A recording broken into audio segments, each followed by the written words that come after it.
बिस्मिल्लाहिर्रहमानिर्रहीम। नई बात के साथ मैं हूं फवाद अहमद। नाज़रीन, पाकिस्तान का बड़ा हिस्सा सैलाब से शदीद मुतासिर है। सूबा सिंध का तो तकरीबन तमाम ही ज़रई हिस्सा जो है वो सैलाब से किसी न किसी तरीके से मुतासिर है। लाइव स्टॉक, जो जानवर हैं, डेयरी फार्म्स हैं, वो भी तबाह बर्बाद हो चुके हैं। मुस्तकबिल में भी करीब में कोई ऐसा इम्कान नज़र नहीं आता कि इनकी प्रोडक्ट शुरू हो जाए या इसकी जो सप्लाई लाइन है उसको बहाल किया जा सके।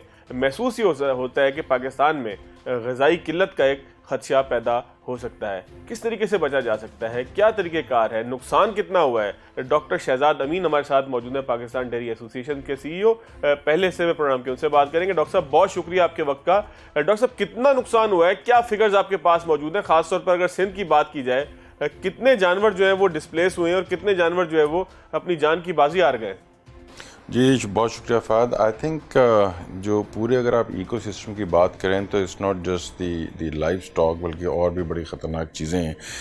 साउथ पंजाब और सिंध में फ्लड्स की वजह से जो हमारा एक एस्टिमेट है, क्योंकि एग्जैक्ट नंबर्स अभी तक आए नहीं हैं, लेकिन जो हमने अपनी टीम्स भेजी, जो हमारे फार्मर्स हमारे साथ इन्वॉल्व थे, ऐसा मालूम होता है कि तकरीबन कोई 1 मिलियन प्लस एनिमल्स जो है ना वो डिस्प्लेस हो गए हैं। और जहाँ तक हम डेयरी की बात करते हैं तो कोई अप्रॉक्सीमेटली 500,000 एनिमल्स जो मिल्किंग एनिमल्स हैं वो डिस्प्लेस्ड हो गए, जिसकी वजह से प्रॉब्लम्स एक नहीं है, मैनी मल्टीपल फोल्ड्स हैं। पहली चीज़ तो जो इमीडिएट है आपकी डेयरी सप्लाई, मिल्क सप्लाई वही कम हो गई है। एस्टिमेटेड कोई 30% का हम एक्सपेक्ट करते हैं कि जो है वो मिल्क सप्लाईज कम हो गई हैं। खाली Karachi only requires 5 million litres का जो है ना वो पर डे मिल्क की कंजम्पशन है, जो कि हार्डली इस वक्त कोई 3 मिलियन जो है वो सप्लाईज आ रही हैं। एक मसला तो ये है, बट इससे भी कहीं बढ़ के जो चीज़ें हैं कि जो जानवर डिस्प्लेस हो गए हैं वो तो एक नुकसान है। जो जानवर मौजूद भी हैं उनमें भी डिजीज़ आउटब्रेक है। इस वक्त बहुत शदीद प्रॉब्लम्स हैं, क्योंकि जी क्वालिटी ऑफ मिल्क नहीं है, फॉडर अवेलेबल नहीं है, खाद अवेलेबल नहीं है, खाना अवेलेबल नहीं है, भूसा अवेलेबल नहीं है। तो जो जानवर अवेलेबल भी हैं उनको सही ग़िज़ा नहीं मिल सकती, जिसकी वजह से अगेन जो मिल्क की प्रोडक्शन है वो बहुत कम हो गई है। और डॉक्टर साहब, इसके साथ साथ ये भी तो होगा ना कि जो जानवर अवेलेबल हैं उनका जो मिल्क है या उनकी जो डेयरी प्रोडक्ट्स बननी है, सारी की सारी जो मिल्क कलेक्ट होना है, वो सिस्टम भी तो कहीं ना कहीं ब्रेक हुआ होगा इस फ्लड की वजह से। बिल्कुल ऐसी है।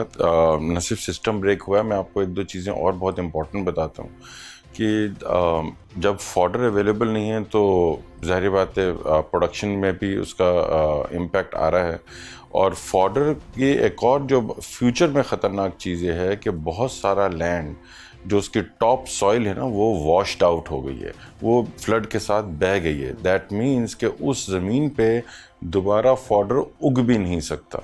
तो एक मसला जो फ्लड ने किया वो है, एक मसला जो करंट चैलेंजेस हैं कि दूध नहीं है मुयस्सर, और जो दूसरा मसला है कि इस जो ज़मीन है वो भी नरिश लैंड नहीं रही है, और बहुत सारी जगहों से पानी निकलेगा तो टॉप सॉइल भी उसके साथ बह चुकी है, तो वहाँ पे दोबारा से एग्री बेस्ड नहीं बन सकता।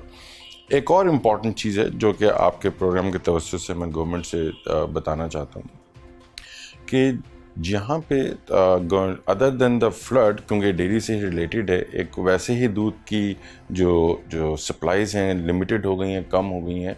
गवर्नमेंट ने फॉरेन एक्सचेंज के ऊपर भी बैन लगाया हुआ है। सो जो डेयरी प्रोसेसर्स हैं, जो डेयरी प्रोसेस कर रहे हैं और इस मुल्क में सेफ मिल्क प्रोवाइड कर रहे हैं, उनके स्पेयर पार्ट्स, उनके मशीनरों के पार्ट्स जो कि पाकिस्तान में नहीं बनते, बाहर से आते हैं, उसके ऊपर भी कैप लग गया हुआ है, उसके ऊपर भी बैन लगा हुआ है, जिसकी वजह से एक फ्यूचर में एक बहुत बड़ा बुरहान और प्रॉब्लम नज़र आ रहा है। अगर मशीनों को जो पीरियोडिक मेंटेनेंस है उनके पार्ट्स टाइमली नहीं मिलेंगे तो मशीनें नहीं चलेंगी। दैट मीन्स कि अगेन अल्लाह खैर करे, हम देखते हैं कि अगर ये चीज़ें एग्जाम्प्ट नहीं की गई, मशीनरी के पार्ट्स एग्जाम्प्ट नहीं किए गए, तो मशीनें बंद होना शुरू हो जाएंगी। That will create another problem. अच्छा डॉक्टर साहब ये फरमाइएगा कि जो इम्पैक्ट आएगा इसका, देखें ना इकोसिस्टम पे, एक तो इम्पैक्ट आपने ये बताया कि इस वक्त जो है वो आहिस्ता आहिस्ता जो सप्लाई लाइन है वो टूट रही है, लेकिन ये सप्लाई लाइन ज़ाहिर है कि इतनी जल्दी बहाल नहीं होनी, क्योंकि मैं खुद भी गया हूँ दादू की तरफ भी गया हूँ, सांगड़ की तरफ भी गया हूँ, नवाबशाह भी देखा है मैंने सारा फ्लड के बाद जाके।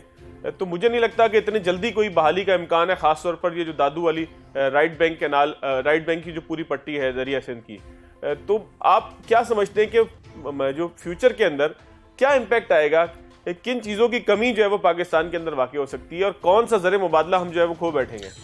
देखिए, सबसे पहली चीज़ तो फूड सिक्योरिटी के हमें चैलेंजेस नज़र आ रहे हैं। डेयरी जो कि कंप्लीट मील है, dairy is not just milk, ये मुकम्मल ग़िज़ा है।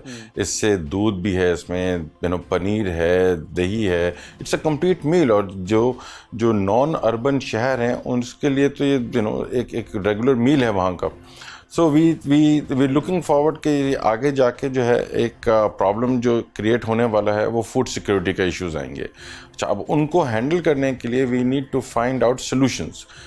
एक तो गवर्नमेंट लेवल के ऊपर हमें जैसे ही ये फ्लड से हम गवर्नमेंट लेवल पे क्या सोल्यूशन है डॉक्टर साहब, दोनों बताइएगा। एक तो प्राइवेट सेक्टर यानी कि आप लोग क्या कर सकते हैं, और गवर्नमेंट लेवल के ऊपर आप लोग क्या कर रहे हैं, क्योंकि कर सकते हैं नहीं, आपको तो करना है। गवर्नमेंट से क्या उम्मीद आपकी, गवर्नमेंट को क्या करना चाहिए, कैसी पॉलिसीज के अंदर भी, और खास तौर पर गवर्नमेंट अपने तौर पर क्या कर सकती है, क्योंकि रिहेबिलिटेशन सिर्फ इंसानों की नहीं है, साथ साथ आपको जानवरों की और फसलों की भी रिहेबिलिटेशन की तरफ जाना है। ऐसे ही है। देखें, इसको हम क्विकली दो चीज़ों में डिवाइड कर लेते हैं। एक है जो प्राइवेट सेक्टर है।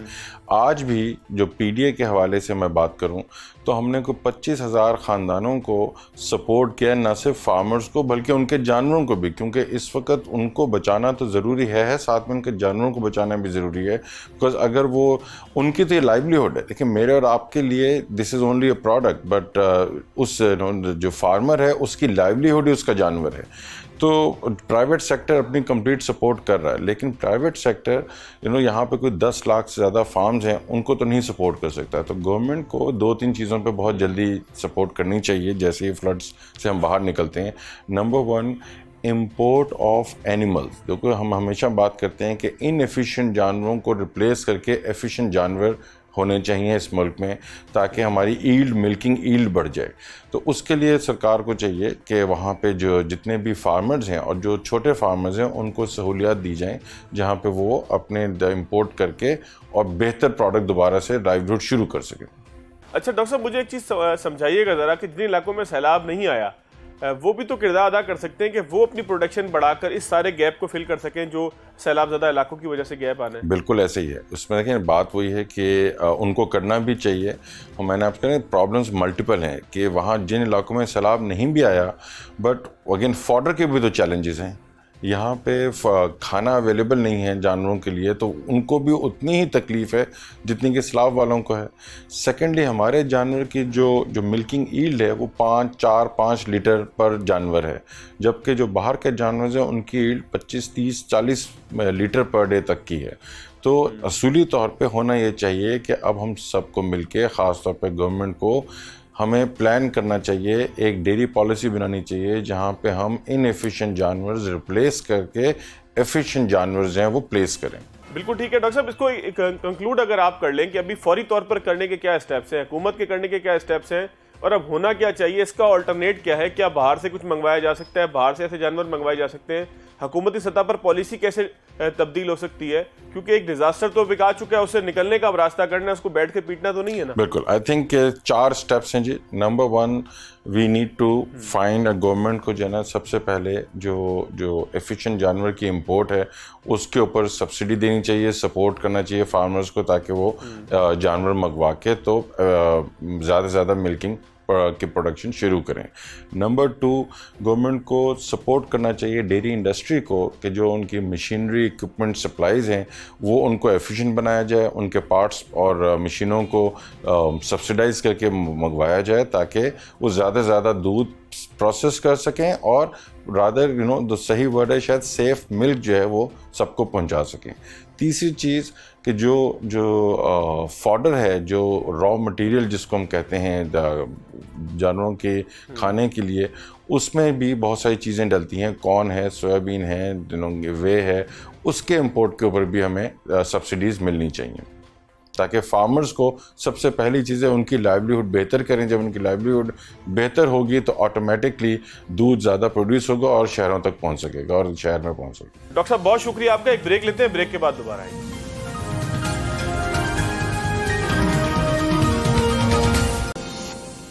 ब्रेक के बाद खुशामदीद। हमारे साथ मौजूद है शाकिर उमर गुज्जर साहब, डेयरी फार्मर्स एसोसिएशन के सदर हैं। आज हमने दूध की कीमतों के हवाले से इनको नहीं बुलाया, बल्कि जो सैलाब के नुकसानात हैं, जिसके बाद आइंदा आने वाले दिनों के अंदर एक खदशा पैदा हो रहा है कि ग़िज़ाई किल्लत का मामला होगा, दूध नहीं मिल सकेगा।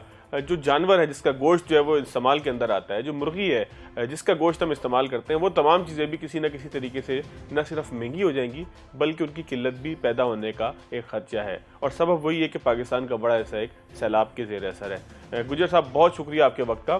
गुज्जर साहब, कितना बड़ा नुकसान हुआ है, कितना ज़्यादा नुकसान हुआ है और क्या क्या नुकसान हुआ है? क्योंकि मैं आपकी कुछ जो है वो ट्वीट्स आप के मेरी नज़र से गुजर रहे हैं कि जिसके अंदर आप 2-3 चीज़ें थी जिसके ऊपर ज़रूर बात कीजिएगा।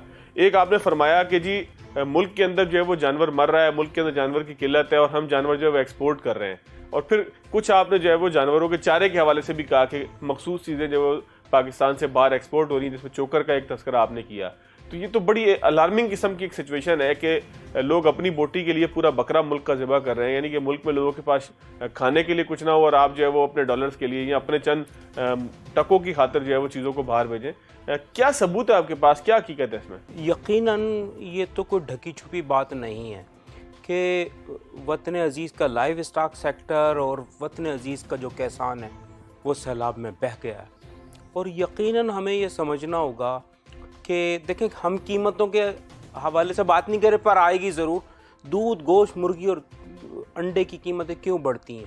क्योंकि देखें, एक तो सैलाब में पहले ही बह गए हम, और हुकूमत वक्त मिनिस्ट्री ऑफ कॉमर्स हमारे अजनास के बाय प्रोडक्ट्स जो हैं वो एक्सपोर्ट कर रही है और अरबों डॉलर के अभी जो ऑर्डर्स हैं वो पेंडिंग है। तो हमने अभी मुतालबा ये किया है कि जी आप 6 माह के लिए हर किस्म की अजनास पे एक्सपोर्ट पे पाबंदी लगाएं और अजनास की जो बाय प्रोडक्ट्स है उसे मुकम्मल तौर पे हमेशा के लिए बंद कर दें। क्या चीज़ें जो आपके इस्तेमाल के अंदर आती हैं कि जो आप चाहते हैं कि एक्सपोर्ट नहीं होनी चाहिए, पहले मुल्क की ज़रूरत पूरी होनी चाहिए? कौन कौन चीज़ें स्पेसिफिक? उसमें सबसे अहम है गंदम का छिलका, जिसे हम चोकर कहते हैं। ठीक है। बिनोला मील है, उसमें भूसा है, उसमें अल्फा है, उसमें साइलेज है और दीगर जितनी मील्स निकलती हैं ये सब की सब एक्सपोर्ट कर दी जाती हैं मिडल ईस्ट। और यकीनन राइस पॉलिश है, यकीनन जो चीज़ मेरे बच्चे की ज़रूरत है, मेरे मवेशी की ज़रूरत है, आप मेरी ज़रूरत पूरी किए बगैर क्यों एक्सपोर्ट कर रहे हैं? बिल्कुल ठीक। तो देखें, अगर आप ये एक्सपोर्ट करेंगे हमें इंपोर्ट करना पड़ेगा और अब तो वैसे ही कुछ नहीं है हमारे पास। जब हम इंपोर्ट करेंगे उसका बोझ सारिफ की जेब पे आएगा। मैं आपको बता देता हूं तमाम सारिफीन को, अवामुन्नास को, कि इसका बोझ आप भरते हैं। जब महंगा दूध, गोश्त, मुर्गी, अंडा पैदा होता है तो उसकी कीमत आप भरते हैं, हम नहीं भरते। तो हुकूमत वक्त से मुतालबा करें, हम भी मुतालबा कर रहे हैं, आप भी करें कि इन अजनास की एक्सपोर्ट पे पाबंदी लगा दी जाए फौरी तौर पर। कोई बातचीत आपकी हुई है इस हवाले से कि इसको रोका जाए? कहीं पर जो है आपकी सुनवाई हुई है? क्योंकि जाहिर है कि पाकिस्तान में जितना बड़ा नुकसान हो गया, अगर इस तरीके से हम चीज़ें एक्सपोर्ट, जो बचा कुछ माल है वो एक्सपोर्ट कर देंगे तो फिर पाकिस्तान में किस तरीके से सूरत हाल चल पाएगी? असल में फवाद, ये तो देखें हुकूमत वक्त का काम है। हमारी मुसलसल बातचीत रहती है ministry of national food security and research से और चारों सूबों के महकमा लाइव स्टॉक से हम राब्ते में रहते हैं और मुसलसल इन्हें खतूत लिखते हैं बशमूल वज़ीर आज़म पाकिस्तान के कि जनाब आप इनकी एक्सपोर्ट को बंद करें, हमारे पास मवेशी नहीं है। आप यकीन जाने। अच्छा, मवेशी किधर जा रहा है? आपने एक ट्वीट किया हुआ था कि मवेशी जो है यहाँ पाकिस्तान में मर रहे हैं और हम जो है वो एक्सपोर्ट कर रहे हैं। आया कहाँ से मवेशी, जा किधर रहा है? असल में जी देखें, एक तो जो ड्राई एनिमल्स है ना, डेयरी ब्रीड जो है हमारी, उसकी स्लॉटरिंग हो रही है। उनके डे ओल्ड कटड़ों बछड़ों को स्लॉटर किया जा रहा है एक दिन के। वो क्यों हो रहा है? वो प्राइस कैपिंग की बुनियाद पे हो रहा है। अगर आप फार्मर को रेट पूरा देंगे, कानून साजी करेंगे, उस पर सजाएं रखेंगे तो ये चीज़ें रुक जाएंगी। अब जब आपके पास मवेशी नहीं, एक दिन में 14 हज़ार मवेशी हमारे सैलाब में बह गए हैं। 150 अरब रुपए का नुकसान हो चुका अभी तक हमें एनिमल की मद में, मवेशियों की मद में, सिर्फ सिंध के अंदर। और 100 अरब का नुकसान हमें फसलों की मद में हो गया। हमारा जो भूसा बह गया, हमारे जो अजनास बह गए, हमारी जो राइस पॉलिश बह गई, हमारा जो चावल बह गया, जो गंदम हमारी सैलाब में बह गई। तो यकीनन ये लम्हा फिक्रिया है। और मैं ये कहूँगा, देखें, secretary ministry of national food security and research, ये अलार्मिंग सिचुएशन है। आपके पास खाने को कुछ भी नहीं होगा अगर आप ना सोचेंगे। मिनिस्ट्री ऑफ कॉमर्स को मैं कहूँगा कि फौरी तौर पर अजनास की एक्सपोर्ट पर पाबंदी लगाए, और मिनिस्ट्री जो national food security and research है वो फौरी तौर पे प्लानिंग कमीशन उसका प्लानिंग करे, छोटे कटड़ों को बछड़ों को पालने की प्लानिंग करे। महकमा लाइव स्टॉक शहरों के मज़ाफ़ात में कॉलोनीज बनाए मजीद, जहाँ हम भैंसों को रिसाइकिल कर सके। देखिए मैं आपको बता दूं, एक भैंस जो 14 साल तक मजीद बच्चे दे सकती है उसे 270 डेज बाद स्लॉटर कर दिया जाता है। ऐसा क्यों हो रहा है?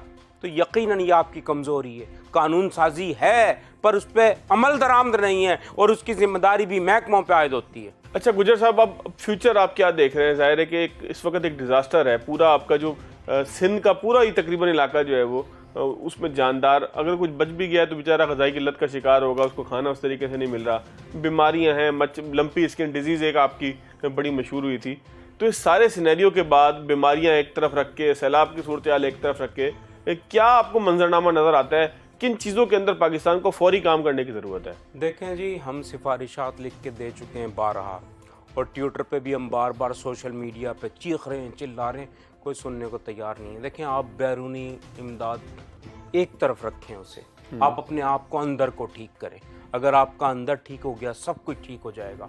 आप सियासत के चक्कर में, कुर्सी के चक्कर में लगे हुए, खुदा के लिए एक कौम बन जाएं। एक कौम बन जाएंगे तो इस कौम को खाने को मिल जाएगा। बसूरत दीगर भूख आपके दरवाजे पे आके खड़ी है, आपके पास ना खाने को कुछ होगा ना आपके पास पीने को कुछ होगा। हमारे पास मवेशी नहीं है। मैं आपको एक बात और बता दूं, देखें ये कड़वा सच है, कराची में इस वक्त पूरे मुल्क में सबसे ज़्यादा दूध का रेट है 190 रुपये लीटर, और 200 रुपये लीटर से ऊपर हो जाएगा अभी। जब कराची का मजबूत फार्मर मुल्क भर से मवेशी यहाँ ले आएगा, लम्हा फिक्र है आपके लिए कि पंजाब भैंस का गढ़ है, जहाँ भैंस पैदा होती, गाय पैदा होती है। 70% लाइव स्टॉक का मालिक पंजाब है, और वहाँ पे जाली दूध फरोख्त हो रहा पूरे पंजाब में। ये लम्हा जाली से क्या मुराद है आपकी? देखें जी, जो अच्छी भैंस है वो हम खरीद लेते हैं, 270 डेज बाद उसे यहाँ का फार्मर स्लॉटर करा देते हैं। वजह यकीनन एवरेज प्रोडक्शन 8 लीटर है। जब एवरेज प्रोडक्शन 8 लीटर होगी, जब 3 किलो दूध उसका कट्टा पी जाएगा तो उसका कट्टा भी स्लॉटर करा देता है, फार्मर बेच देता है। और भैंस एक कमर्शियल बुनियादों पे, उसे रिसाइकिल करने के लिए हमारे पास जगह नहीं है। यहाँ पे इन्हें जगह देनी है। रिसाइकिल से क्या मुराद है गुजर साहब आपकी? रिसाइकिल से मुराद है हम उससे अगला बच्चा लें, ठीक है, ताकि वो मज़ीद दूध दे सके, मज़ीद फिर एक अगले साल और ले। ये पूरा साइकिल है कि पर यहाँ स्लॉटरिंग हो रही है, नस्ल कुशी हो रही है। हम नस्ल कुशी की नहीं, लेकिन उसमें कुछ कसूर तो आप लोगों का भी होगा ना। ज़ाहिर है जो फार्मर्स जो हैं वो अगर बेच देंगे तो बेचना तो उन्होंने है ना अपने माल को। हुकूमत का इसमें क्या किरदार है? हुकूमत का किरदार है जी। देखें, फार्मर ने तो बेचनी ही बेचनी है जब उसे आप जगह नहीं देंगे मज़ाफ़ात में मवेशियों की रिसाइकिल करने के लिए। ये शहर है, ये कंक्रीट का जंगल है। इस कंक्रीट के जंगल में हर चीज़ अंदरूनी सिंध से और पंजाब से लाई जाती है, बैरून मुल्क से इंपोर्ट की जाती है, यहाँ कास्ट आती है। देखें, पहले माजी में ऐसा होता था, रेलवे जो है वो बोगियां लगाता था, बोगियों में माल वापस जाता था। अब आपके पास ऐसा कोई निज़ाम नहीं है कि वो माल मवेशी रिसाइकिल होने के लिए ज़रूरी ज़मीनों पर जा सके, उनके बच्चे पल सकें, उनसे नया बच्चा लिया जा सके।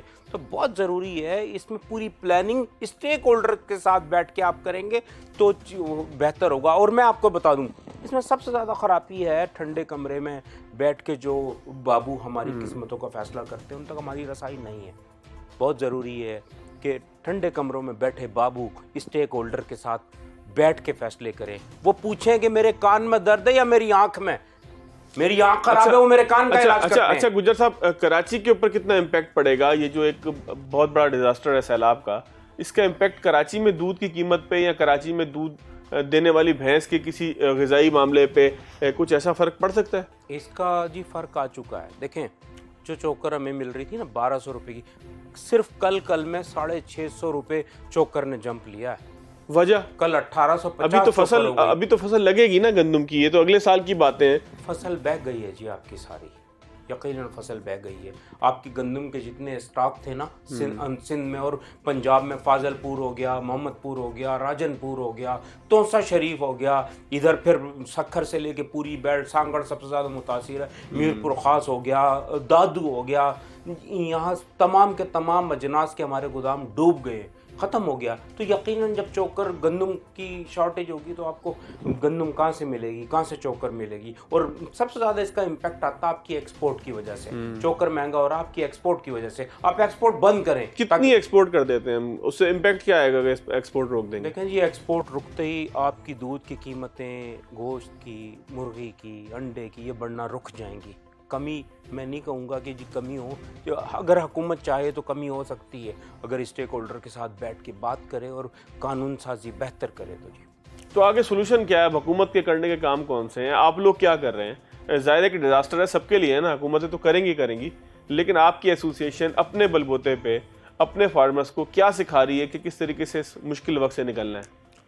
देखें जी, हमारा जो फार्मर है ना, तो चूँकि अनएजुकेटेड है, उसकी एक ही चीज़ पे तान टूटती है आके, दूध की कीमतें बढ़ाओ।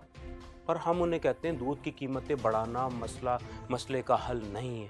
आप अपनी मैनेजमेंट को बेहतर करें, आप आला नस्ल की ब्रीड को लाएं, उन्हें जेनेटिकली इम्प्रूव करें ताकि दूध की पैदावार बढ़े, ना कि कीमतें बढ़ें। तो यानी कि दूध की कीमतें इसी तरीके से बढ़ती रहेंगी, यकीनन और बढ़ेंगी, ग़िज़ाई किल्लत इसी तरीके से पैदा होती रहेगी, जानवर की कीमत, गोश्त की कीमत इसी तरीके से बढ़ती रहेगी, सैलाब आ जाए, आंधी आ जाए, तूफान आ जाए, हमने सीखना कुछ नहीं है। बिल्कुल दुरुस्त कह रहा हूँ मैं? बिल्कुल सही कह रहे हैं जी। मैं आपको एक बात बता दूं, देखो दुनिया में गोश्त के लिए बीफ ब्रीड है, आप डेयरी ब्रीड को स्लॉटर कर रहे हो, दूध देने वाली भैंसों को, तो आप कानून साजी करें, कोई आप काम करें, ये महकमों का काम है, मेरा काम नहीं है। आप बीफ ब्रीड पर काम करें ताकि आप गोश्त की ज़रूरियात के लिए गोश्त पैदा कर सकें, दूध की ज़रूरियात के लिए डेयरी ब्रीड को बेहतर करें, उसे इम्प्रूव करें। आप काऊ मिल्क अवेयरनेस पैदा करें। इस खत्ते के लोग भैंस का दूध पीते हैं, बिल्कुल भैंस का। ज़रूरी है कि हम काऊ मिल्क के हवाले से अवेयरनेस पैदा करें और अपनी जो काऊ दूध, देखें काऊ देती है हमारी 20 लीटर,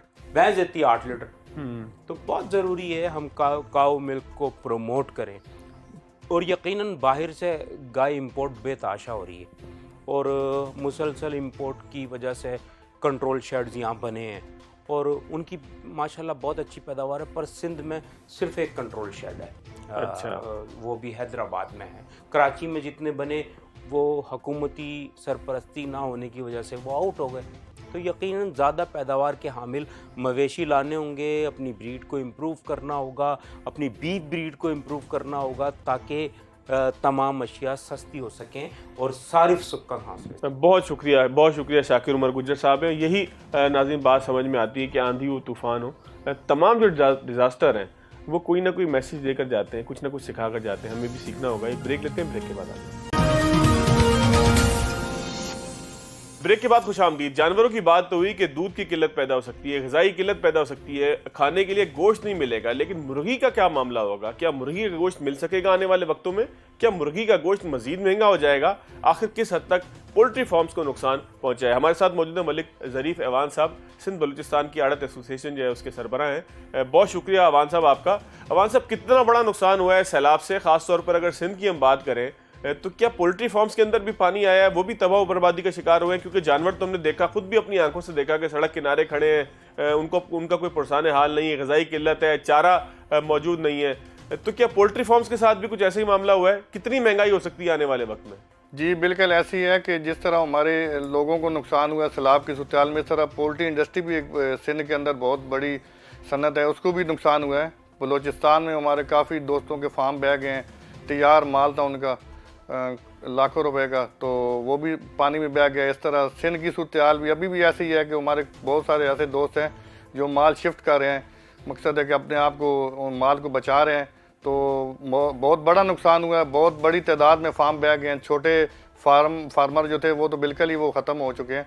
तो दूसरी फीड भी बढ़ गई है, फीड के हवाले से मैं बात करूँगा। अच्छा ज़रीफ़ साहब, पहले ये बताइए किन इलाकों के अंदर ज़्यादा नुकसान हुआ है? बलूचिस्तान के किन इलाकों में ज़्यादा नुकसान हुआ है और सिंध में किन इलाकों में ज़्यादा नुकसान? बलूचिस्तान में तकरीबन ये जो विंदर का इलाका है इधर ज़्यादा नुकसान हुआ है। और यहाँ से सप्लाई किधर होती थी? कराची में भी आती है, कोयटा में भी जाती है। ठीक है। और यहाँ पर ये अंदरून सिंध जो है, कंडियारो हो गया, अलानी हो गया, मेरापुर, ये सारे बदीन का इलाका है, केटी बंदर का, तो ये सारा इलाका इस वक्त डूबा हुआ है। तो तकरीबन फार्म बिल्कुल ख़त्म हो चुके हैं, अभी मज़ीद उनको एक वक्त लगेगा। काफ़ी लोगों का तैयार माल था वो पानी में बह गया, तो पोल्ट्री इंडस्ट्री को बहुत बड़ा नुकसान हुआ है। अच्छा, कीमत में भी कोई फ़र्क आया इसकी वजह से? जाहिर है कि माल अब शॉर्ट हो गया होगा, डिमांड तो वही की वही है। देखें, कीमत में फ़र्क तो ज़ाहिर सी बात है, फीड महंगी हो गई है। पेट्रोल जब से महंगा, वो फीड 6,000 रुपये का बैग है, तो जो चूज़ा एक दिन का वो 80 रुपये का है। तो उसको 80 रुपये वाले चूज़े को अगर 6,000 वाली फीड खिला के, ये सारी चीज़ें मेडिसन मिला के, तो वो 280 रुपये केजी पर केजी फार्म को पड़ रहा है, फार्मर को। यानी कि आप भूल जाएं कि अब 280 रुपये, 200 रुपये, 300 रुपये जो मुर्गी हुआ करती थी वो नहीं हो सकती। महंगाई अब के बाद हम तवक्को ही नहीं करें उसकी। जी जी बिल्कुल, ये तो हालात के मुताबिक इस तरह ही, जब तक हुकूमत कोई इकदाम नहीं करती तो इस तरह ही मामला चलेगा। हुकूमत क्या कर सकती है ज़रीफ साहब? हुकूमत से हमारी यही दरख्वास्त है कि हुकूमत फार्मरों को कर्जे दे ताकि वो अपने पाँव पे खड़े हो सके। अभी भी फार्मर बहुत खसारे में जा रहा है, इस रेट भी फार्मर जो है ना, मतलब नुकसान में है, क्योंकि फीडें, मेडिसन, इतनी चीज़ें, ये ग्रेन महंगा हो चुका है, किराए, पेट्रोल की वजह से ये सारी चीज़ों का असर पोल्ट्री इंडस्ट्री पे। फीड का बैग 2200 से शुरू हुआ, अभी 6,000 पे पहुँच गया 50 केजी के। तो ये सारी चीज़ें देखें ना, महंगाई की वजह से पोल्ट्री इंडस्ट्री भी अब बहुत जो ना छोटा फार्मर था वो तो बिल्कुल ही ख़त्म हो गया। तो इस वजह से बहुत बड़ा एक जो ना वो, अगर हुकूमत सपोर्ट नहीं करती तो ये आने वाले वक्तों में बहुत खदशा हो सकता है। अच्छा, ये जो आपकी फीड है जो मुर्गी को खिलाई जाती है, जिसकी बात वो बहुत जल्दी बड़ी हो जाती है, इसमें कौन कौन सी ऐसी चीज़ें हैं कि जिसको नुकसान पहुंचा है सैलाब से, और अब तवक्का ये की जा सकती है या खदशा ये जाहिर किया जा सकता है कि उसकी भी किल्लत पैदा हो सकती है? देखें, ये फसलें जो में मकई है, बाजरा है, ज्वार, ये चीज़ें जो है ना ये फीड में इस्तेमाल होती हैं। ठीक है। तो ये भी सारी पानी की नज़र होगी, सैलाब की नज़र होगी। तो मकई तो पूरा ये सिंध के जो बेल्ट था, साथ साथ आप कह लें कि कपास के साथ साथ मकई लगी हुई थी, दोनों चीज़ें जो है वो अब ज़ाया हो गई हैं। जी जी बिल्कुल इस तरह है। तो पंजाब से नहीं आता यहाँ पर माल? सर, पंजाब से भी अभी माल में रास्ते बंद हैं सैलाब की वजह से। तो पंजाब अगर रास्ते खुल जाएं तो पंजाब भी अभी तकरीबन मुर्गी की यहाँ से कराची में डेली 300 बर्ड आते हैं, यानी कि 3 लाख जो है ना वो, मतलब 3 लाख बर्ड आते हैं। 6 लाख केजी वज़न आता है रोज़ का कराची में। तो 6 मतलब उसमें जो पहले पंजाब कवर करता था, अभी पंजाब से भी माल नहीं आ रहा, इस वजह से भी ज़्यादा वो फ़र्क पड़ गया, क्योंकि कराची में माल कम है, तो जिसकी वजह से डिमांड ज़्यादा है। यानी कि अब दो मसले अब हमारे सामने आए। एक तो सड़कें बंद हैं जिसकी वजह से पंजाब से माल नहीं आ रहा, जो आप बता रहे हैं तकरीबन 6 लाख के करीब आपने बताया किलो। जी जी 6 लाख किलो मुर्गी कराची के अंदर जो आती है, जिसकी कंजप्शन है, जी जी, वो पंजाब कितनी पूरी करता था उसमें? पंजाब में जैसे रेट के ऊपर होता है, रेट जब कम होते हैं तो पंजाब के रेट कम होते हैं, तो वहाँ से हम ले आते हैं पंजाब से। तो ज़ाहिर सी बात है, अभी डीजल भी महंगे, अखराजात हैं, तो ऊपर से रास्ते भी बंद है, तो इतना महंगा माल, फिर गाड़ी रास्ते में खुदा न खास्ता कोई मसला हो जाए तो वो बहुत लाखों रुपए का वो अलग से नुकसान होता है। तो आपको पता है, ये तो जिंदा जानवर है, इसको तो फ़ौरन पहुँचाना होता है। ज़रीफ साहब, हम अंदाज़ा क्या कर सकते हैं कि सिंध और बलूचिस्तान, अगर दोनों की बात की जाए, और ख़ास तौर पर आप बताए थे कि बलूचिस्तान की सप्लाई कोयटा भी होगी और कराची भी होगी, सिर्फ अगर कराची की सप्लाई की बात करें, सिर्फ सिंध में सप्लाई की बात करें, तो उसमें कितने फ़ीसद नुकसान हो सकता है? कोई तखमीना आप बता सकते हैं उसका? सर, सिंध में तकरीबन मेरे ख्याल में तो कोई 60-70% तो ज़्यादा सी बात है। ये जिन एरियो का मैं नाम लिया, इधर ही ज़्यादा पोल्ट्री फार्म है और मुर्गी पलती है। तो ये बॉर्डर के इस तरफ का एरिया जो है, शक्कर का, ये सारे तकरीबन सारे जो है ना वो मतलब डिस्टर्ब है, कोई अभी माल नहीं डाल रहा, फार्म पे पानी भरे पड़े हैं। तो ये एक वक्त लगेगा उसमें, फिर जाके आगे जाके मजीद 2-3 महीने 4 महीने बाद। तो अब इसका हल क्या है? पंजाब से मंगवाई जाएगी मुर्गी, या जो है वो इंतजार किया जाएगा कि जब यहाँ पर फार्म दोबारा से बसेंगे तो उसके बाद ही जाके रेट कम होंगे, या रेट बराबर आ सकेंगे, लोग खरीद सकें? सर, रेटों की जो बात है, वो तो रेट तो मैं आपसे पहले कह चुका हूँ कि 6,000 का बैग हो गया फीड का। रेट तो अभी तकरीबन गोश्त का 480 या 500 रुपए के दरमियान ही रहेगा। अभी कैसे आ रही है मुर्गी? तो आ रही है, रास्ते तो बंद है, अभी भी काजी अहमद के पास पानी आया हुआ है, कंडियारों के करीब जो है वो नहीं जा सकती आगे। अभी सर, ये जो अंदरूनी सिंध के पक्के में फार्म थे, कुछ फार्म पक्के में जिनका माल तैयार था, वो उसी वही पूरी कर रही है कराची को ना मुर्गी। ग़िज़ाई किल्लत का तो कोई खदशा मौजूद नहीं है ना? ग़िज़ाई किल्लत का खदशा जो है, ये अगर इस तरह मकसद है कि मामला चलते रहे जिस तरह बहुत स्लो मामला चल रहे हैं और कोई उसके ऊपर पूछने वाला नहीं है, तो ये तकरीबन 5-6 महीने लग जाएंगे। अगर हुकूमत तवज्जो दे तो फिर 1-1.5 महीने में ये मामला हमारा। हुकूमत क्या तवज्जो दे, हुकूमत को क्या करना चाहिए? हुकूमत को यही करना चाहिए कि आप जो ना सैलाब वालों की मदद करें, उनको जल्द और जल्द वो ना अपने उसके कुछ ऐसे उनके ठिकाने बनाए ताकि हमारा मुल्क आगे चल सके। यानी कि पानी निकले, लोग दोबारा कारोबार की तरफ आए, तो मुर्गी का गोश्त भी फिर आना शुरू हो जाएगा। ज़ाहिर है कि वो भी इसी से रिलेटेड है। बहुत शुक्रिया मलिक ज़रीफ अवान साहब हमारे साथ मौजूद थे। नाज़रीन, आज के प्रोग्राम से इतना ही, इजाज़त दीजिएगा। अल्लाह हाफ़िज़।